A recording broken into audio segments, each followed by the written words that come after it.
Hello मेरे प्यारे बच्चों। तो झारखंड बोर्ड की तरफ से जो ऑफिशियल मॉडल प्रश्न पत्र जारी हुआ क्लास 9th के बच्चों के लिए 2024 का, जी हाँ बच्चों, फाइनली जारी हो गया 2024 का मॉडल पेपर। तो आज हम क्लास 9th का सामाजिक विज्ञान यानी सोशल साइंस का आज इस वीडियो में आपको पूरा फुल सॉल्यूशन करवाने वाले हैं, पूरा फुल एक्सप्लेनेशन के साथ आपको उत्तर सहित बताने वाले हैं। इसलिए आप इस वीडियो को पूरा जरूर देखिएगा और आपकी परीक्षा के लिए मॉडल प्रश्न पत्र बहुत ही ज्यादा उपयोगी है बच्चों। यहां से सवाल आपके एग्जाम में रहेंगे ही रहेंगे। देखिए, आपके जो मॉडल प्रश्न पत्र है वहां से आपके परीक्षा में 30 से 40% सवाल यहां से रहते हैं। इसलिए आप प्रत्येक सब्जेक्ट का मॉडल प्रश्न पत्र जरूर सॉल्व कर लेना। आपको हमारे चैनल पे सभी सब्जेक्ट का मिल जाएगा। तो चलिए स्टार्ट करते हैं। और इसमें जितने भी सवाल दिए गए हैं, देखिए आपके जो मॉडल प्रश्न पत्र जारी होता है बच्चों, आपको उसी तरीका से उसी पैटर्न पे आपका एग्जाम लिया जाता है। तो इसमें आपको 40 क्वेश्चन दिया जाएगा, ठीक है, जो कि वेरी वेरी इंपॉर्टेंट है। तो चलिए स्टार्ट करते हैं और सभी क्वेश्चन को हम लोग फटाफट देखते हैं।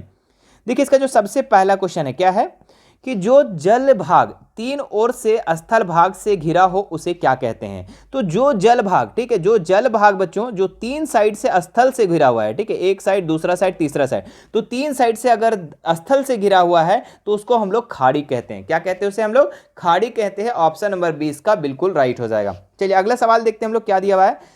निम्नलिखित में से कौन झारखंड के पड़ोसी राज्यों का समूह है। तो झारखंड का पड़ोसी राज्य कौन कौन है बच्चों? ठीक है, आप लोग को पता होगा कि बिहार भी है, पश्चिम बंगाल है, उड़ीसा है, छत्तीसगढ़ भी है और उत्तर प्रदेश भी है। यानी कि ऑप्शन नंबर ए ही इसका राइट हो जाएगा। ठीक है, बाकी यहाँ देख सकते हैं बिहार है, पश्चिम बंगाल है, उड़ीसा है, छत्तीसगढ़ है, मध्य प्रदेश नहीं है। ठीक है, तो बाकी सारा ऑप्शन गलत है। इसमें से ऑप्शन नंबर ए सही है कि ये जो है बच्चों झारखंड 5 राज्यों से टच होता है ना, बिहार, पश्चिम बंगाल, उड़ीसा, छत्तीसगढ़ और उत्तर प्रदेश। चलिए अगला सवाल देखते हैं हम लोग। नेक्स्ट क्या दिया हुआ है, निम्नलिखित में कौन सुमेलित नहीं है, मतलब कि कौन सा गलत है बच्चों। तो हिमालय, नंदा देवी, हाँ नंदा देवी हिमालय में आ जाएगा, ठीक है, ये सही है। उत्तरी मैदान में खादर बांगर, हाँ ये भी इससे रिलेटेड है। और आपका भारतीय मरुस्थल, हाँ ये बरखान जो है भारतीय मरुस्थल है, ठीक है, ये भी सही है। लेकिन प्रायद्वीपीय पठार जो है उत्तरी सरकार, ये मिलान नहीं है बच्चों, ये गलत है। ठीक है, तो ऑप्शन नंबर डी इसका बिल्कुल सही हो जाएगा। चलिए अगला सवाल देखते हैं हम लोग क्या दिया हुआ है। निम्नलिखित में से कौन सबसे सघन जनसंख्या वाला प्रदेश है। ठीक है, तो निम्नलिखित में से कौन सबसे सघन जनसंख्या वाला क्षेत्र है बच्चों, ये आपको बताना है। तो हिमालय पर्वत, उत्तरी मैदान, प्रायद्वीपीय पठार या भारतीय मरुस्थल। तो इसका जो राइट आंसर हो जाएगा ऑप्शन नंबर बी। ठीक है, उत्तरी मैदान। ये जो उत्तरी मैदान है बच्चों, ये सिंधु, गंगा, ब्रह्मपुत्र, इनकी जितनी भी सहायक नदियां हैं उनके द्वारा लाए गए जलोढ़ से बने हुए हैं। ठीक है, और ये मैदान जो है ना कृषि के लिए बहुत ही ज़्यादा उपजाऊ है ना, और भूमि प्रदान करता है कृषि उपजाऊ के लिए। यही कारण है कि इस मैदानों में जो है ना जनसंख्या अधिक है। ठीक है, तो ऑप्शन नंबर 20 का बिल्कुल सही हो जाएगा। चलिए अगला सवाल देखते हैं हम लोग क्या दिया हुआ है। कथन, देखिए कथन, देखिए क्या दिया हुआ है कि गंगा नदी में सालों भर जल प्रवाहित होती है। चलिए ये भी सही है कि कथन इसका ठीक है। और दूसरा क्या दिया हुआ है, देखिए आपका दिया हुआ है कारण, ठीक है, कि गंगा नदी हिमालय से निकलने वाली नदी है और गर्मी में हिमालय के बर्फ पिघलने से गंगा नदी को जल प्राप्त होता है। ठीक है, तो एक आपका दिया हुआ है क्या कि कथन दिया हुआ और एक आपका कारण दिया हुआ है। ठीक है, तो इसमें से आपको बताना है कि कौन सही है। तो केवल कथन सही है? नहीं। कारण सही है, कथन गलत है? नहीं। कथन और कारण दोनों गलत है? नहीं। कथन और कारण दोनों सही है। ठीक है, कि गंगा नदी जो है ना सालों भर जल प्रवाहित होती है और साथ साथ में यहाँ पे गंगा नदी हिमालय से निकलने वाली नदी है और गर्मी में हिमालय बर्फ से पिघलने से गंगा नदी को जल प्राप्त होता है। तो दोनों सही है बच्चों, कथन भी सही है और कारण भी सही है। ऑप्शन नंबर डी इसका राइट हो जाएगा। अगला सवाल देखिए क्या दिया हुआ है बाबू, कि भारत में नदियों का महत्व किन क्षेत्रों में है। ठीक है, तो नदियों का महत्व किन क्षेत्रों में, सिंचाई हो गया, नौ संचालन, जल विद्युत, उपरोक्त सभी। तो उपरोक्त सभी इसका राइट आंसर हो जाएगा, क्योंकि भारत का जो नदी है ना सिंचाई भी होता है उससे, नौ संचालन भी होता है वहां पे और जल विद्युत का भी उत्पादन होता है। तो यानी कि ऑप्शन नंबर डी इसका राइट हो जाएगा। ठीक है, चलो अगला सवाल देखो बाबू क्या दिया हुआ है। भारत में मानसून के आगमन के साथ कौन सी ऋतु का आरंभ होता है। ओ भैया, भारत में जब मानसून आता है तो वर्षा ऋतु आरंभ होता है। ऑप्शन नंबर बी राइट हो जाएगा। ठीक है, देखो कितना लॉलीपॉप सवाल दे दिया था। चलिए अगला सवाल देखो, जहां 200 सेंटीमीटर से अधिक वर्षा होती है वहां किस तरह के वन पाए जाते हैं। ठीक है, तो 200 सेंटीमीटर से अधिक वर्षा जहां पे होता है बच्चों, वहां वो आपका उष्णकटिबंधीय सदाबहार वन होता है। ठीक है, तो ऑप्शन नंबर ए इसका बिल्कुल सही हो जाएगा। अगला सवाल देखो क्या दिया हुआ है, प्रति 1000 पुरुष पर महिलाओं की संख्या को क्या कहते हैं? ठीक है, तो प्रति 1000 पुरुषों पर महिलाओं की संख्या को क्या कहते हैं? जनसंख्या संरचना, जनसंख्या अनुपात, लिंग अनुपात या फिर आयु संरचना। तो लिंग अनुपात कहते हैं बच्चों उसको। प्रति 1000 पुरुषों में महिलाओं की संख्या को अगर हम लोग देखते हैं तो वो आपका लिंग अनुपात हो जाएगा। ऑप्शन नंबर सी इसका राइट हो जाएगा। अगला सवाल देखिए क्या दिया हुआ है, निम्नलिखित में कौन जन्म दर का सही अर्थ है? तो देखिए, एक वर्ष में प्रति 1000 व्यक्तियों में जितने जीवित बच्चों का जन्म होता है, ठीक है, और एक वर्ष में प्रति 1000 व्यक्तियों में जितने जीवित और मृत बच्चों का जन्म होता है, नहीं ये गलत कह रहा है। एक वर्ष में प्रति 1000 व्यक्तियों में जितने मृत बच्चों का जन्म होता है, या गलत, ठीक है, जन्म दर पूछ रहा है तो मृत्यु का क्या मतलब है यहाँ। एक वर्ष में प्रति 1000 व्यक्तियों को जितने बच्चों का प्रवास होता है, ये भी गलत है। तो इसमें से ऑप्शन नंबर ए इसका बिल्कुल राइट हो जाएगा कि एक वर्ष में प्रति 1000 व्यक्तियों में जितने जीवित बच्चों की जन्म होता है ना, वही उसका क्या होता है, जन्म दर कहलाता है। चलिए अगला सवाल देखते हैं हम लोग। किसी भी देश में कानून बनाने का सबसे बड़ा अधिकार किसको होता है? तो राष्ट्रपति, प्रधानमंत्री, संसद, सर्वोच्च न्यायालय। तो संसद को होता है बच्चों।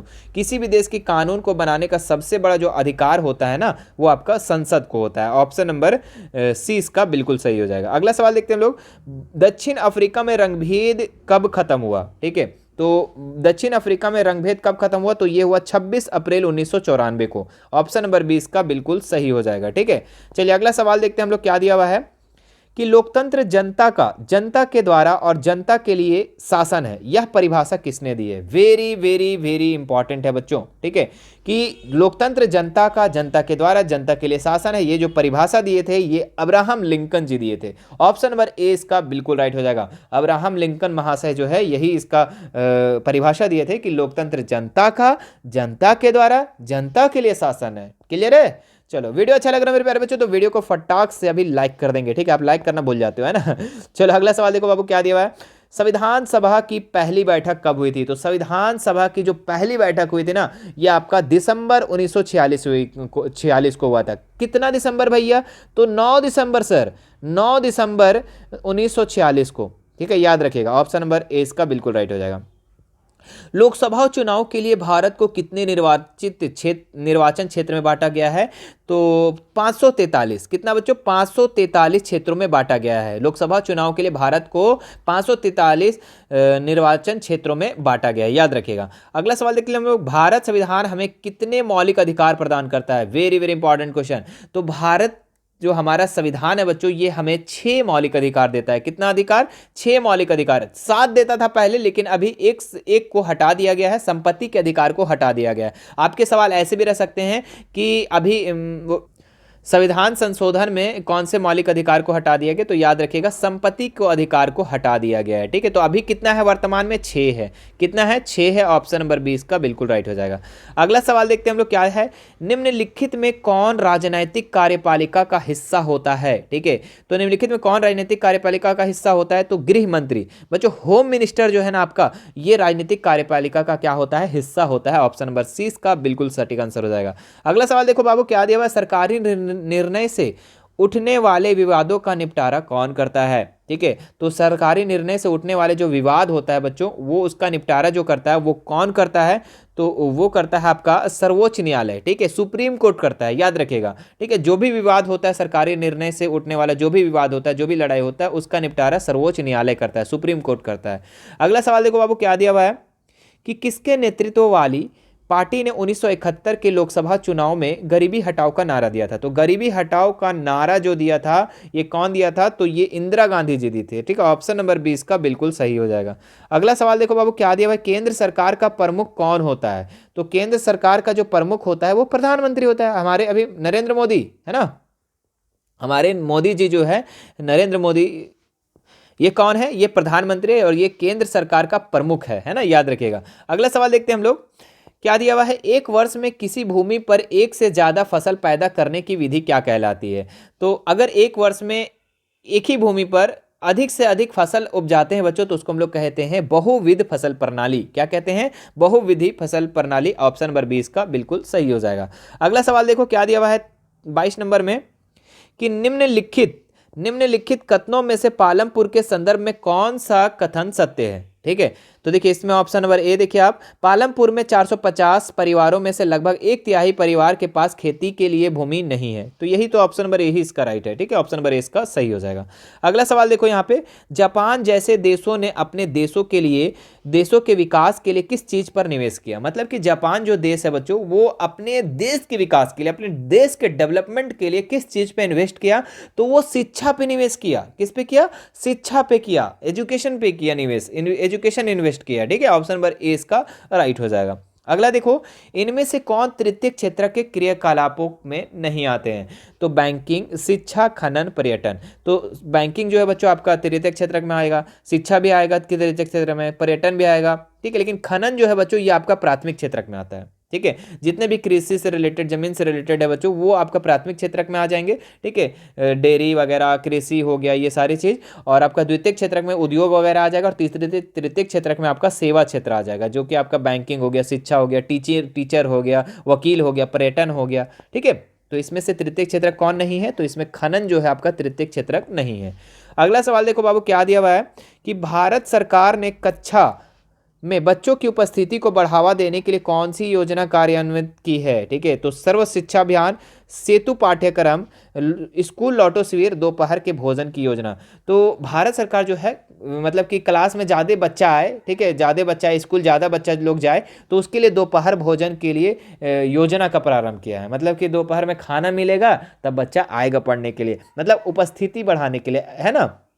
क्लास में ज़्यादा से ज़्यादा उपस्थिति बढ़ाने के लिए ये योजना आरंभ किया। और सही बात है कि अभी चल रहा है और लगभग लोग खाने जाते हैं। बताइएगा बचपन में कौन कौन खाने जाता था सिर्फ? ठीक है, पढ़ने कम जाता था, खाने कौन कौन जाता था? कमेंट करके बताना। ठीक है, चलो अगला सवाल देखते हैं हम लोग।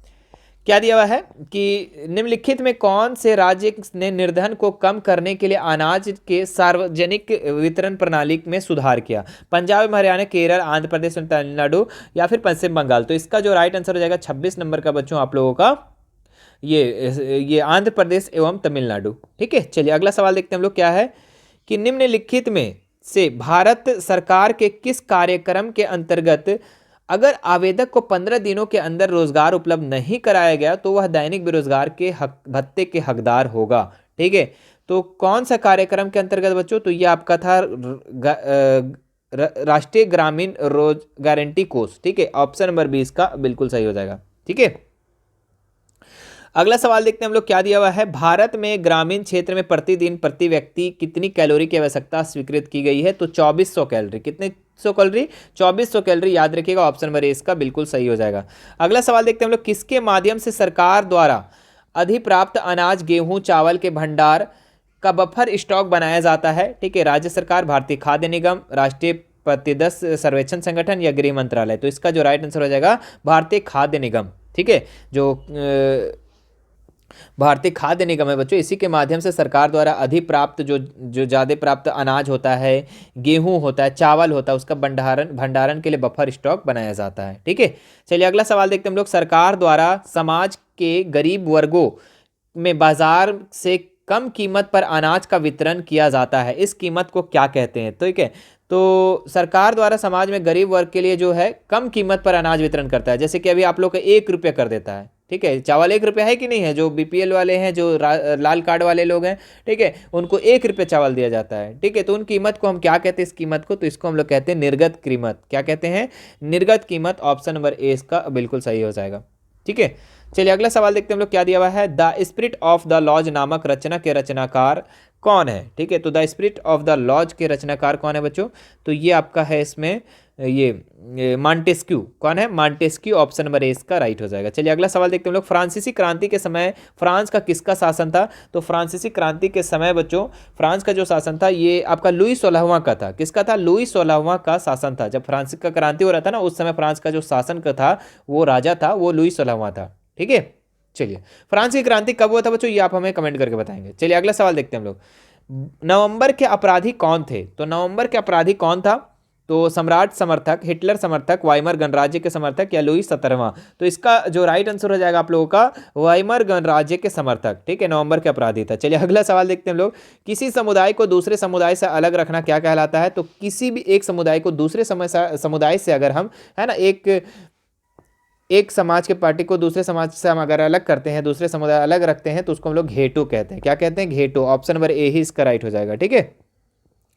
भारत का प्रमुख वन महानिदेशक कौन था? फोस्टर था, रंगनाथन था, या ब्रैंडिस था, या क्लर्क था? ठीक है, तो इसका जो राइट आंसर हो जाएगा ब्रैंडिस। कौन था? ब्रैंडिस था। अगला सवाल देखते हैं हम लोग, झूम की खेती को किस अन्य नाम से जानते हैं? तो झूम की खेती को हम लोग घुमंती खेती के नाम से भी जानते हैं, याद रखिएगा। ऑप्शन नंबर ए इसका बिल्कुल सही हो जाएगा। भारतीय वन सेवा की स्थापना कब हुई थी? 1857 ईस्वी को, 1864 ईस्वी को, 1874 ईस्वी को, या 1854 ईस्वी को? ठीक है, तो इसका जो राइट आंसर हो जाएगा आप लोगों का 1864 ईस्वी को। ठीक है, 1864 ईस्वी को। ठीक है, चलिए अगला सवाल देखते हैं हम लोग क्या है। फ्रांस की क्रांति कब हुई थी? देखिए आप लोग को ऊपर में हम कमेंट करने के लिए भी बोले थे, आ गया है सवाल। तो आपका फ्रांस की जो क्रांति हुआ था ना, ये 1789 को हुआ था। ठीक है, और डेट कब हुआ था, ये डेट आप लोग कमेंट करके बताइएगा। ठीक है, कि फ्रांस की क्रांति कब हुई थी।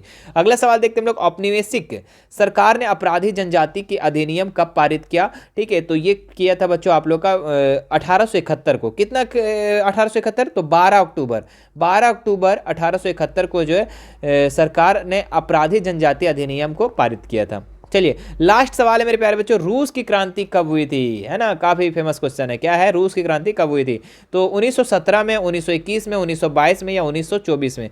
तो जो रूस की क्रांति हुआ था ना, ये 1917 में हुआ था, याद रखिएगा 1917 में हुआ था रूस की क्रांति। ठीक है, तो ये था मेरे प्यारे बच्चों आप लोग का 40 महत्वपूर्ण सवाल। ठीक है, जो कि सारे मॉडल पेपर हमने सॉल्व करवा दिया और आपको समझ में भी बहुत चीजें आ गया होगा। ठीक है, और इसी तरीके से साइंस का अगर आप देखना चाहते हो, चैनल पर अपलोड है, इंग्लिश, हिंदी, सारा सब्जेक्ट आपको चैनल पे मिल जाएगा। ठीक है, तो आपको चैनल पे क्या रहना है? बने रहना है। ठीक है, और अभी तक हमारे चैनल को सब्सक्राइब नहीं किए मेरे बच्चों, तो सब्सक्राइब जरूर कर लेंगे।